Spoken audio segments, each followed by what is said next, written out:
7e édition du rendez-vous photographique Images Singulières qui aura lieu donc à Sète du 13 au 31 mai. Le festival Images Singulières est organisé par l'association C'est à voir en partenariat avec la ville de Sète qui est représentée aujourd'hui par Christelle Espinas, élue à la culture. Et nous remercions également le soutien de la région Languedoc-Roussillon qui est représentée aujourd'hui par Josiane Collet, vice-présidente, élue pardon, vice-présidente, mais que vous connaissez. Donc, bonjour à tous.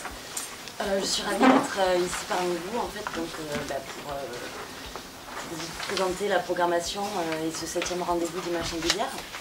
Donc tout d'abord, avant toute chose, je souhaiterais excuser le sénateur maire François Comène, qui n'a pas pu se libérer aujourd'hui, mais il demeure très attaché à cet événement, ou plutôt à cette aventure, dont il est avec les organisateurs l'un des partisans. Donc j'ai rejoint son équipe il y a 1 an maintenant.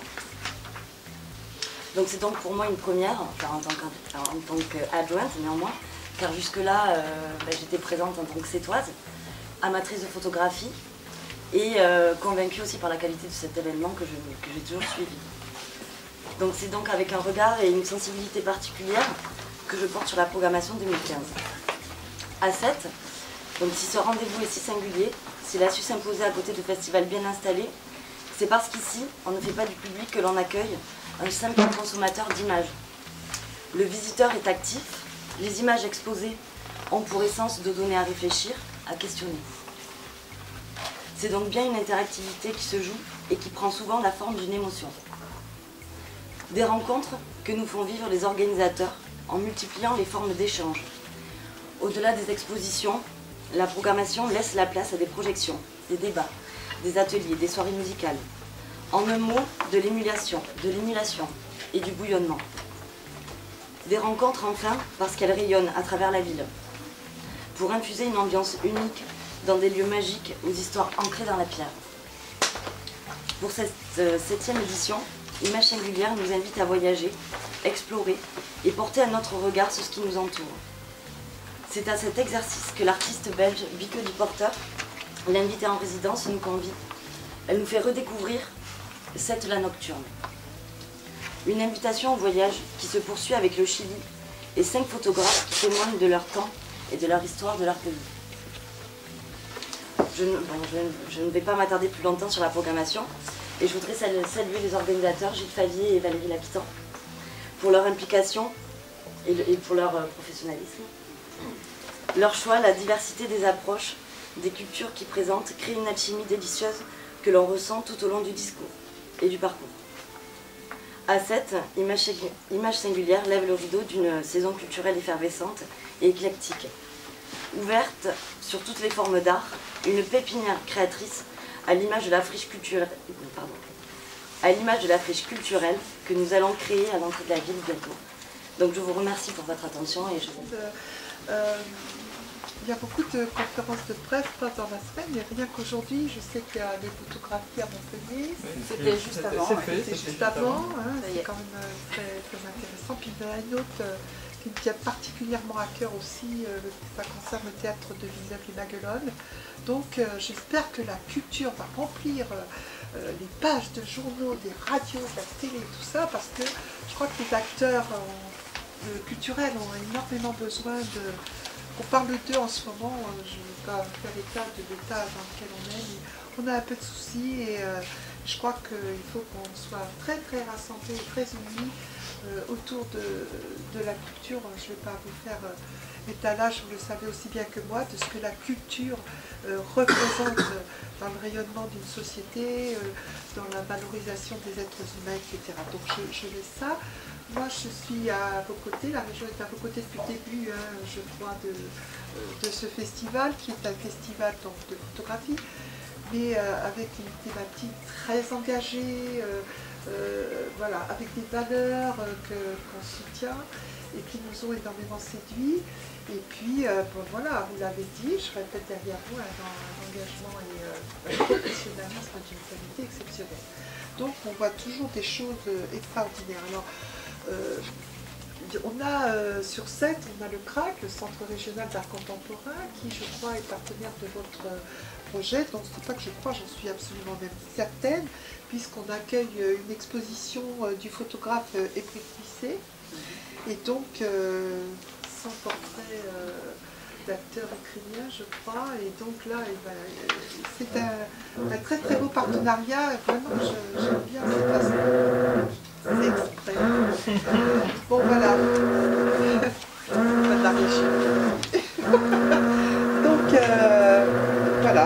Donc on soutient la photographie, ça vous le savez, mais pas seulement qu'avec Images Singulières, on a aussi le festival de Lisa pour l'image, donc qui rentre aussi dans ce cadre, je le dis parce que c'est à Perpignan et qu'on a le souci, si vous voulez, d'irriguer tout le territoire de cette esthétique finalement qui a besoin, plus que d'autres peut-être, d'être soutenu. Mais voilà, on n'aide pas que Lisa pour l'image, on a aussi, on aide des lieux qui sont dédiés comme à Bram, dans les Pyrénées-Orientales, dans l'autre Bram, pardon. Et puis, bon, je vous laisse, je vous fais grâce du reste. On est, comment dirais-je, dans le cadre des auteurs, des photographes, on a des bourses spécifiques et de la région pour pouvoir les aider aussi, ces artistes, à concrétiser. Et donc leur travail, et on peut noter, je pense que ça vous parlera si vous êtes branché sur les photographes. Donc voilà, ce que je voulais vous dire, que dans les bourses qu'on distribue, on a parmi nos lauréats photographes, on a noté le travail de Cécile Mella, vous connaissez probablement, qui s'inspire des plateaux de tournage. On a celui de David Richard aussi, vous connaissez, qui est photographe pour le journal Le Monde, en continuité du travail, de son propre travail sur Bugarache. Et puis on a encore, pour vous le citer, pas l'oublier non plus, Jérôme Brion, qui a exposé à la Foire d'art contemporain quand même à Paris en 2014 et qui extrait toute poésie des zones commerciales. Donc ça, je trouve ça assez joli. Voilà, c'était pour vous dire tout ce qu'on soutenait. Pour les structures aussi autres qui œuvrent pour la photographie, alors la contemporaine proprement dit, on soutient le Graphe au château de Malves, la galerie Transit à Montpellier, celle de N'Expose à Nîmes, l'association Lumière d'encre et ses résidences d'artistes à Céret, et la galerie comme un lac gelé à Nîmes. Alors je vous dis tout ça, bien sûr, on est là sur Images Singulières, mais je me dois quand même de rappeler que la région est très engagée, encore une fois, en prenant en compte l'aménagement du territoire du Languedoc-Roussillon. Je ne sais pas comment on va s'y prendre avec les 13 départements qui nous attendent, mais en tout cas, pour ce qui nous concerne, on a vraiment cette volonté féroce de continuer à travailler avec vous, Images Singulières, avec votre équipe qui est une formidable équipe qui fait un travail remarquable. Et puis bon, histoire de rappeler que ça se passe à Sète et qu'à Sète on ne finance pas que ça, on n'aide pas que ça. Sète est une ville culturelle très importante qui a pris vraiment de l'ampleur, et donc on est très présent sur beaucoup d'événements culturels. Bon, on est sur le Miam, on est sur la scène nationale de Sète, le bassin d'eau, les festivals, Fiesta Sète, Jazz à Sète, etc., etc. Et puis, un truc sympa aussi, on accompagne les tournages qui sont autour de Candice Renoir, vous connaissez aussi, hein. Et donc, voilà, on est assez... Enfin, moi, je suis assez fière du travail qu'on arrive à faire. Et en tout cas, je suis très heureuse de me retrouver, peut-être pour la dernière fois avant la fusion, à vos côtés. Et je serai là au moment où vous allez inaugurer, parce que j'admire profondément tout ce que vous faites. Bonjour à tous. Je continue avec le micro, hein, si vous voulez. On va essayer de survoler un petit peu la programmation. Vous verrez que... Ça, c'est un petit peu l'évolution du festival en nombre de visites. On s'est stabilisé à un peu plus de 50 000 depuis les 2 dernières années. Juste pour vous dire 2 choses très vite, c'est qu'on préfigure un petit peu l'avenir au Festival de Sète à Images Singulières. Ça fait 7 ans, 6 ans que la formule marche très bien, et c'est pas pour autant qu'il ne faut pas changer un petit peu la formulation du festival. On y réfléchit, vous verrez que je pense que dès l'an prochain, vous aurez quelque chose de très très différent, qui nous a imposé un petit peu, parce qu'on n'a pas la maîtrise totale des lieux dans lesquels on fait le festival, donc il faut qu'on pense à stabiliser ça, et vous verrez qu'on a des idées qui vont révolutionner un petit peu la façon dont nous on fait le festival. Il y a aussi la deuxième chose, c'est qu'on pense aussi à s'associer à des gens qui nous ressemblent, pour faire des économies d'échelle, mais aussi parce que c'est toujours intéressant de mêler un petit peu des idées. Et on commence cette année avec un partenariat avec le Festival international de photo de Valparaiso. Donc, et on espère trouver peut-être un troisième port, qui serait Belfast peut-être, où on réfléchit à faire un espèce de triangle avec 3 villes portuaires qui seraient intéressées par la photographie, par le même type de photographie, pour justement se renvoyer la balle. Et donc cette année, vous verrez qu'une partie de la programmation et la résidence de l'an prochain sera faite par des jeunes photographes chiliens, donc et que le livre qui sera fait l'an prochain sera présenté en avant-première à Valparaiso et ensuite à Sète. Donc c'est un petit peu une préfiguration d'une nouvelle ère pour le festival. Pour ce qui est de cette année, alors donc les grosses dates, c'est du mercredi soir au dimanche. Le festival s'étend jusqu'à la fin du mois de mai. Les expositions, on en a parlé tout à l'heure, la première, l'épine dorsale un petit peu de la programmation du festival chaque année, c'est la résidence qu'on organise. Donc on attaque le 8e livre. On arrive un petit peu aussi à la fin d'un cycle, là, parce qu'on a fait une espèce de leçon de photographie. Les styles des 8 résidents sont très différents. La façon dont ils ont pris la ville aussi. Je vous rappelle que c'est une carte blanche, donc il n'y a pas de règle. La seule règle qu'on impose aux photographes, c'est de ne pas sortir de la ville. Donc c'est pas forcément désagréable d'être prisonnier à Sète pendant 5 ou 6 semaines. Cette année, Pique le Porter, dont vous entendrez reparler sans doute dans les années qui viennent, c'est la plus jeune pensionnaire de l'agence Magnum. Elle n'a que 28 ans, elle est rentrée à Magnum à 25 ans. Donc ça, si vous connaissez un peu la photographie, Magnum c'est quand même la plus grosse agence de photographie au monde. Donc elle est très très en avance et elle a un style très très personnel, c'est-à-dire qu'à Sète elle n'a travaillé que la nuit. En fait elle rencontre des gens la journée, elle décide d'aller chez eux le soir. Soit elle passe la nuit chez eux, soit ça finit souvent très tard, et elle change de foyer comme ça chaque jour. Et donc ce travail de portrait en intérieur... Pardon? Non, c'est bon. On voit pas très bien ici parce que c'est nocturne, donc les images sont assez... Donc même pour nous, on découvre des personnages et une Sète tout à fait inédite. Et donc ces séries de portraits sont parsemées de paysages aussi, qui sont des paysages nocturnes.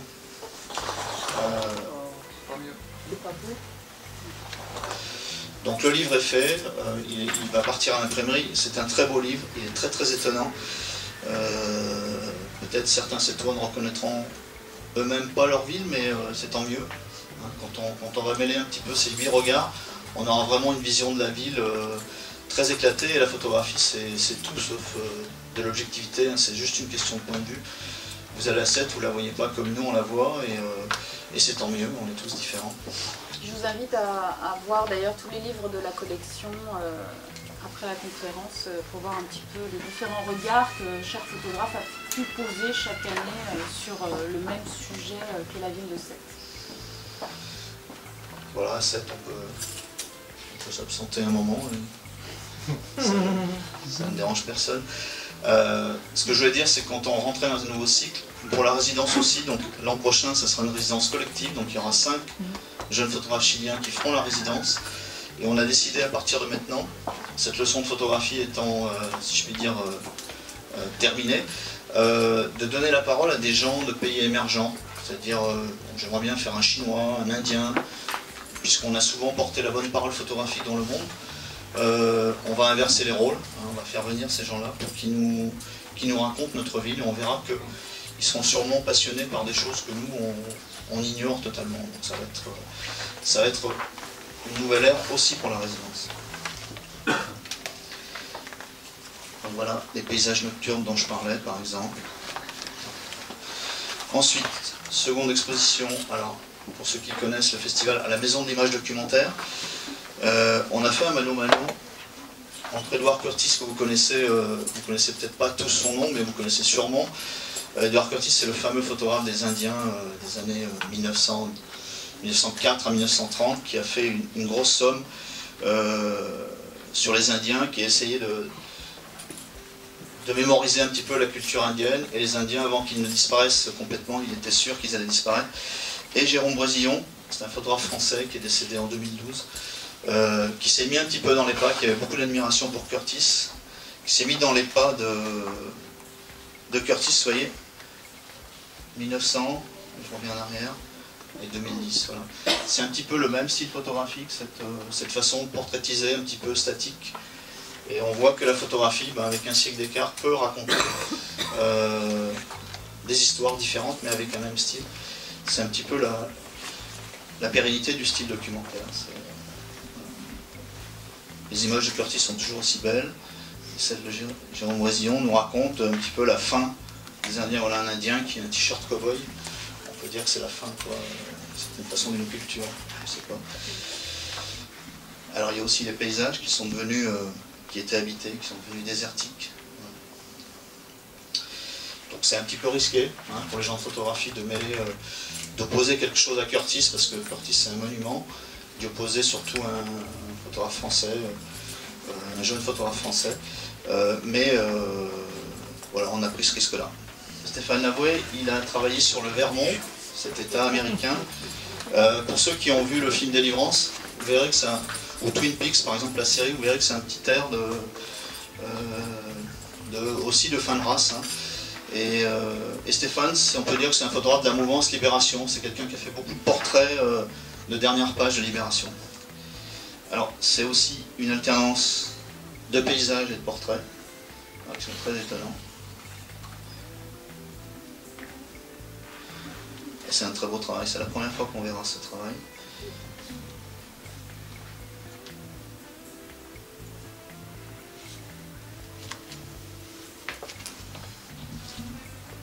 Voilà, il y a un shérif qui joue au shérif, un vrai shérif.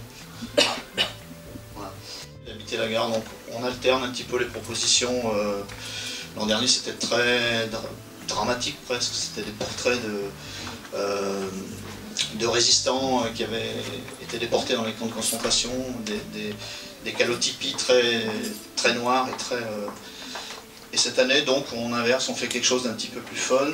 C'est une jeune photographe italienne, Carlotta, qui vit à Londres, et qui a fait une série de portraits sur un revival de la mode mods. Apparemment, dans quelques mois, on sera habillés tous comme ça. Donc, j'en vois à qui ça ira très bien, d'ailleurs. Pardon ? Oui, d'ailleurs, il y aura un petit jeu concours à la gare pour se portraitiser avec un bon look. Et tiens, pas de problème. Ah, ça y est, c'est arrivé. Donc cette série de portraits sera dans les arches de la gare, comme chaque année. Il y a une vingtaine d'emplacements prévus.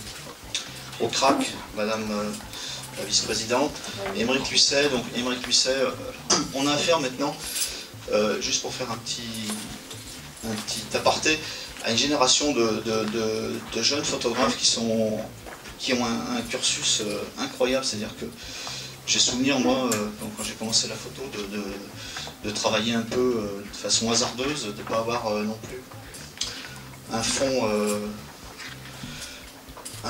d'information, un fond intellectuel très structuré quand j'étais jeune. Ici, Émeric Lucet, c'est quelqu'un qui a fait l'ENS, qui enseigne déjà à 31 ans à l'Université de New York, la géopolitique, et donc il se sert en fait de sa science qui mêle à la photographie. Donc, il fait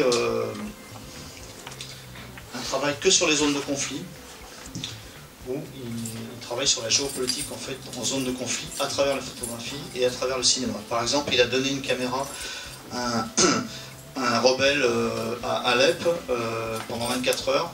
Il a mis une caméra, une GoPro à un rebelle pour voir ce qu'était que la vie d'un rebelle pendant 24 heures. C'est le genre d'action avec derrière vraiment une explication politique de son travail.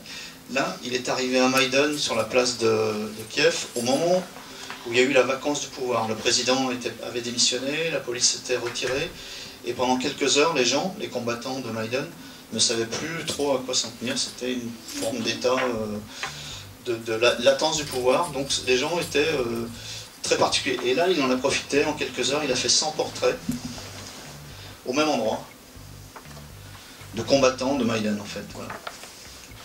Et il leur a posé 2 questions. Qu'est-ce que vous aimeriez que votre pays devienne? Et qu'est-ce que votre pays va devenir? Et donc il a fait un livre, dans l'exposition, il y a à la fois les portraits et il y a les questions et les réponses en 4 langues, en cyrillique, en anglais, en français et en espagnol, je crois.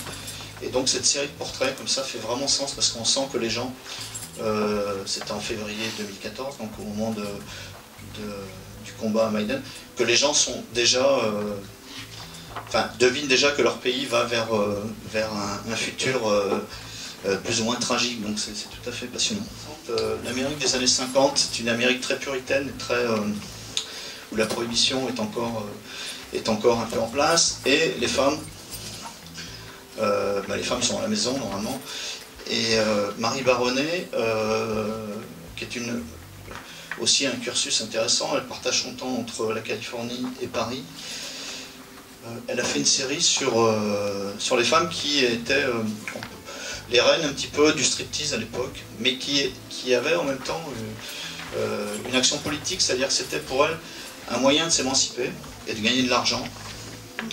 Et elle est allée revoir ces femmes-là, qui étaient très célèbres dans l'Amérique profonde, et elle a fait un très beau livre qui s'appelle Legends, et c'est les femmes qu'elle a photographiées entre 65 et 95 ans. Et elles sont en tenue de scène, si je peux me permettre l'expression.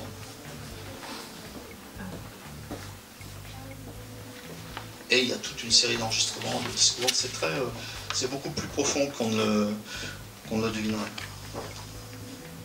Elles sont très belles, toujours.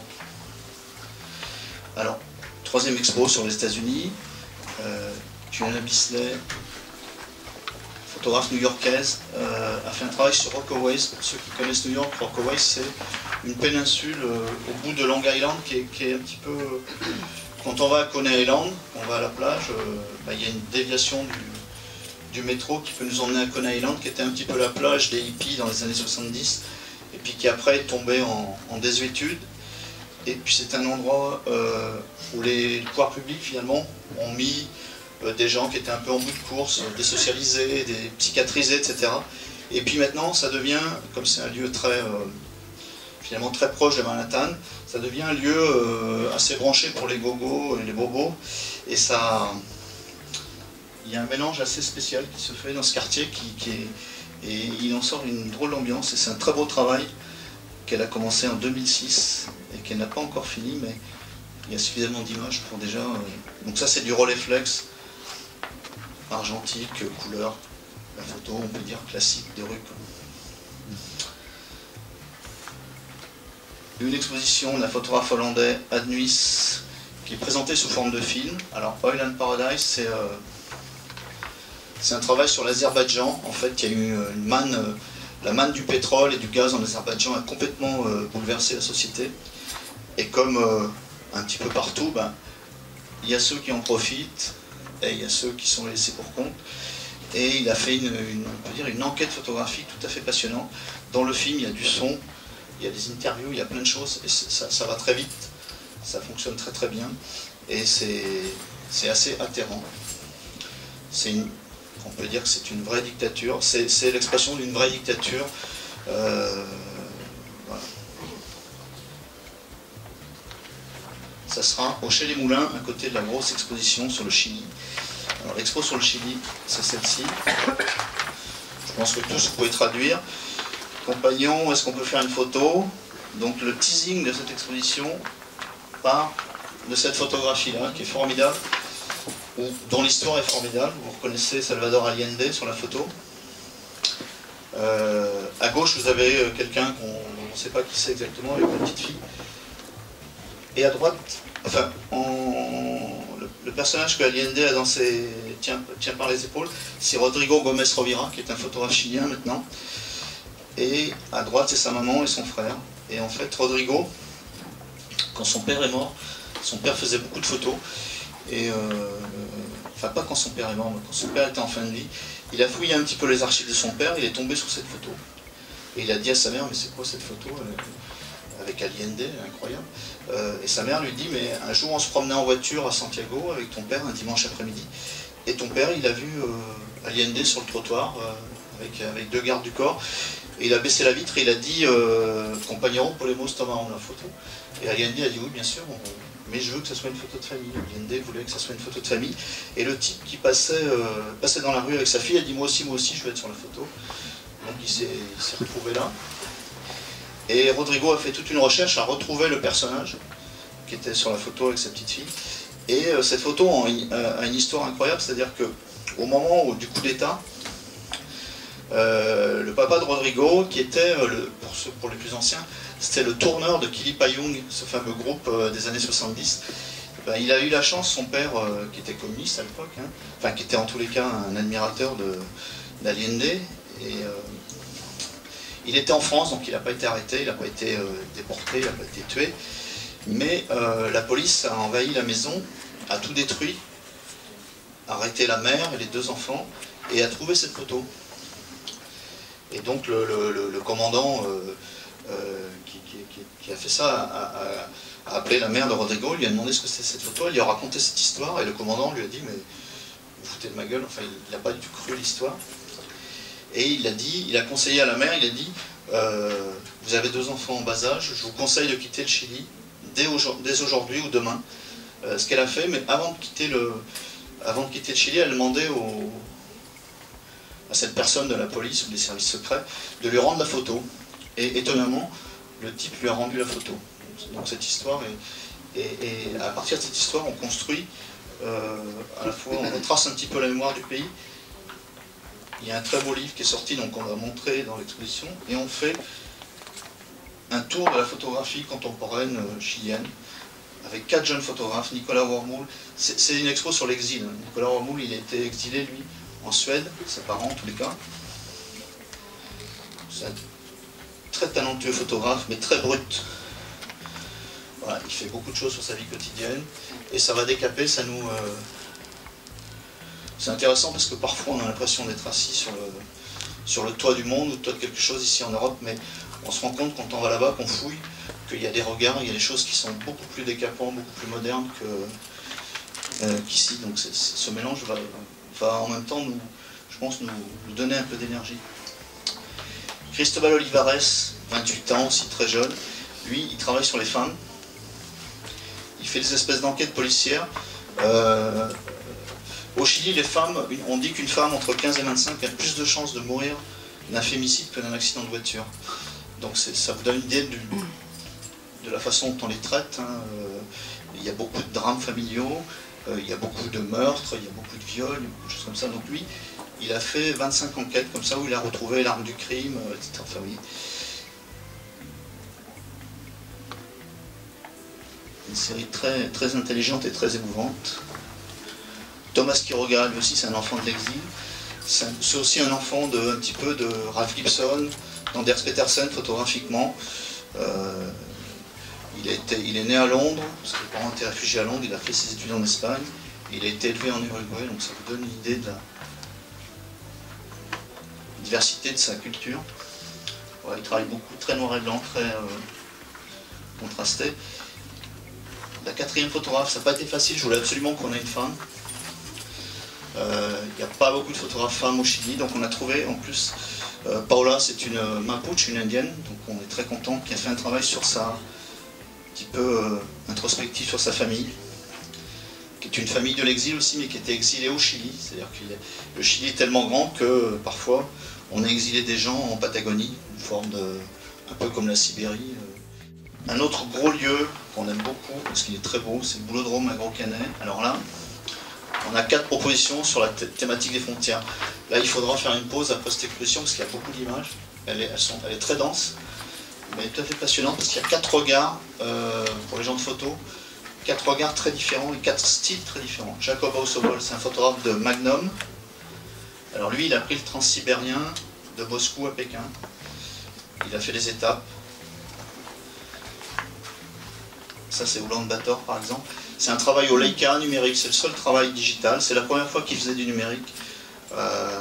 C'est un très très beau photographe. Jens-Olof Lachstein, peu connu. Ici, nous on le connaît bien, à 7. Pour moi, c'est le seul photographe que je connaisse qui sait faire du panoramique couleur. Parce qu'en général, c'est souvent de l'architecture, des choses comme ça, et lui, il arrive à mettre des gens dans un panoramique. Moment in Between, c'est le titre de son exposition, c'est les lieux de frontières de l'ex-Yougoslavie juste à la fin de la guerre. Tous les lieux qui en fait étaient des lieux de partage et de mélange qui sont devenus des lieux d'exclusion. C'est un très joli travail.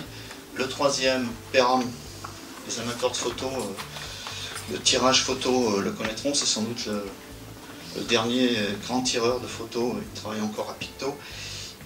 C'est aussi une histoire de l'exil.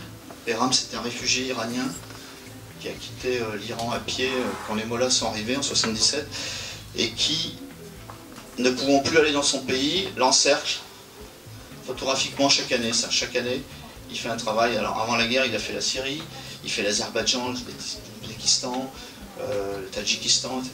Et il le fait à la chambre 2025, donc à la manière un petit peu d'Edward Curtis, par exemple. Très beau travail aussi. Et là, il a 600 photos, Peram, et on a décidé de montrer les 600 en planche contact, donc ça va nous faire un mur de, on a calculé, 29 mètres par 1 mètre 60, qui sera couvert de photographies argentiques. Donc, puisqu'on n'a pas pu choisir, donc on s'est dit, le lieu le permettant. Le quatrième, donc là on a du digital 24-36, de la couleur en panoramique, du 20-25, et le quatrième c'est du 6-6 Hasselblad, pour la plupart. Yvon Lambert, il a fait 15 séries dans 15 lieux frontières en Europe. C'est un travail qui a pris près de 20 ans. C'est un très beau travail, ça c'est Istanbul. Et il y a toute une partie, c'est très romantique, c'est très littéraire. Il a confronté tous les lieux à des écrivains, donc il y a du texte.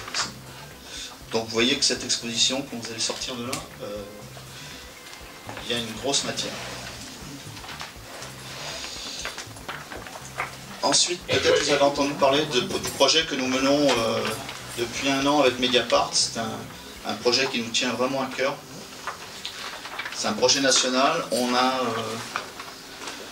Mediapart, on les aime bien, ils sont très réactifs. Ils me font penser à Libération dans les années 80, c'est-à-dire qu'ils ne perdent pas de temps en conjecture et ils foncent. Donc il y a un peu plus d'1 an, ils nous ont demandé une idée, si on n'avait pas une idée autour de la photographie. Moi je leur ai dit qu'il me semblait qu'il y avait une carence de production de sujets photos sur la France.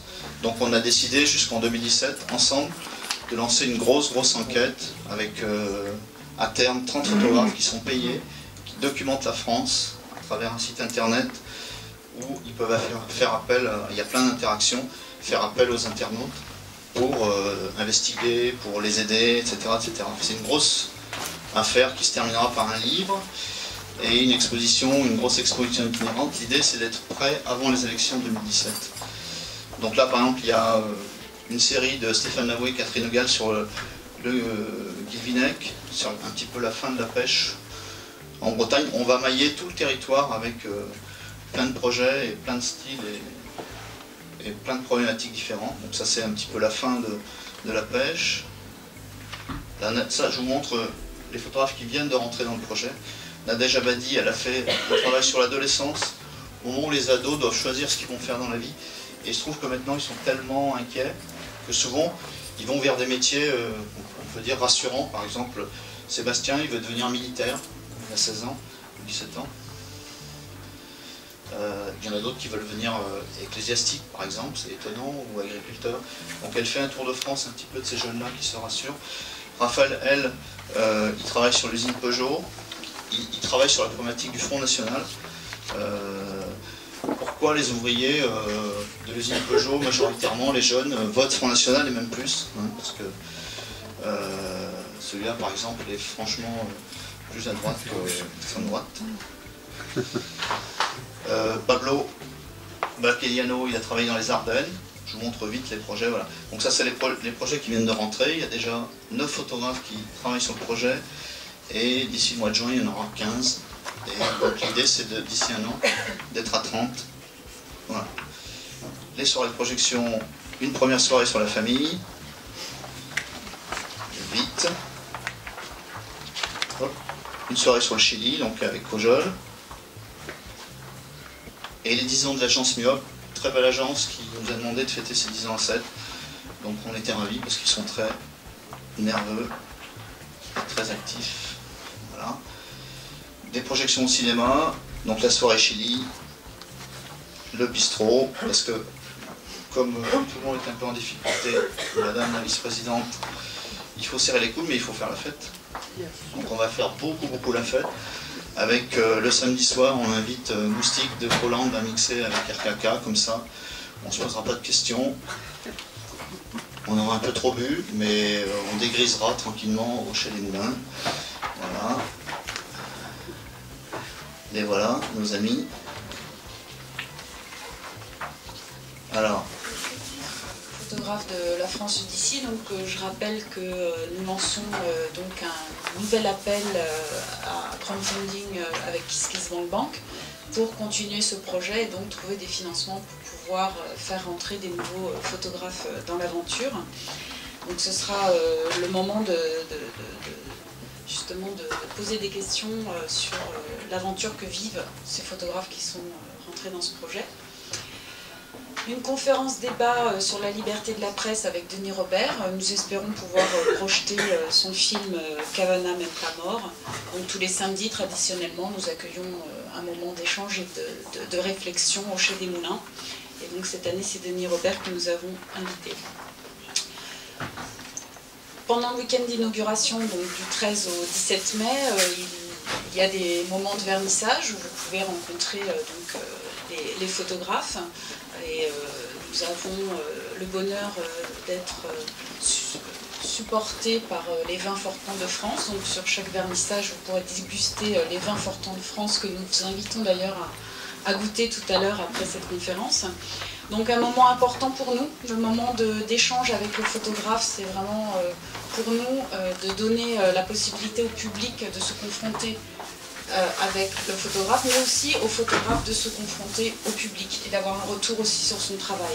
Donc une nouveauté cette année, après le week-end d'inauguration jusqu'à la fin du festival pendant 15 jours, chaque jour à 11h et à 16h, est proposé au public une visite accompagnée. Donc sur chaque lieu, il y a des personnes qui sont là pour proposer une visite accompagnée gratuite, puisque je rappelle quand même que le festival est entièrement gratuit. Un workshop avec Illusion et Macadam, donc quelque chose qu'on a initié l'année dernière, un petit rendez-vous professionnel. Cette année, voilà, Illusion et Macadam ouvre un nouveau pôle, le pôle auteur, et on a eu envie de faire des choses ensemble avec Laurent Long qui est ici. Et donc ce moment sur inscription, encore une fois gratuit, pour apporter des petits conseils professionnels aux photographes. Le workshop avec Michael Ackerman, donc ça les places sont limitées, il faut se dépêcher pour les amateurs, puisqu'on pratique des tarifs accessibles, donc là ça commence à être le plein. Donc chaque année on invite un photographe à faire un workshop professionnel avec le soutien de l'EICA. La revue 6 mois, donc au Chez des Moulins, durant le week-end d'inauguration, nous avons une librairie éphémère qui est installée près de laquelle le magazine 6 mois aura un petit espace pour présenter des sujets.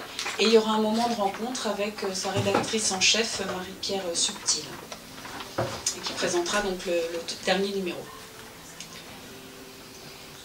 Voilà, ça c'était le petit jeu concours auquel je faisais référence tout à l'heure, en gare de Sète, donc autour du travail de Carlotta.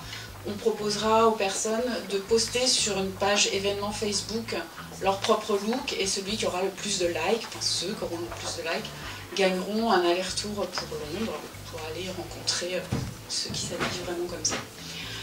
Et une nouveauté, donc cette année, avec Fortan de France, on a voulu aller un petit peu plus loin et faire, au-delà du moment convivial du vernissage, d'être plutôt dans une démarche d'apprentissage pour déguster les vins. Et donc Fortan de France proposera des ateliers de dégustation de ces vins. Donc médiation culturelle, je l'ai dit tout à l'heure, c'est nouveau, gratuit, chaque jour, il y aura un temps pour les publics à 11h et à 16h pour une visite accompagnée. Nous vous invitons bien sûr à venir découvrir nos articles aux boutiques du festival, et notamment de soutenir la création photographique en achetant les livres des résidences.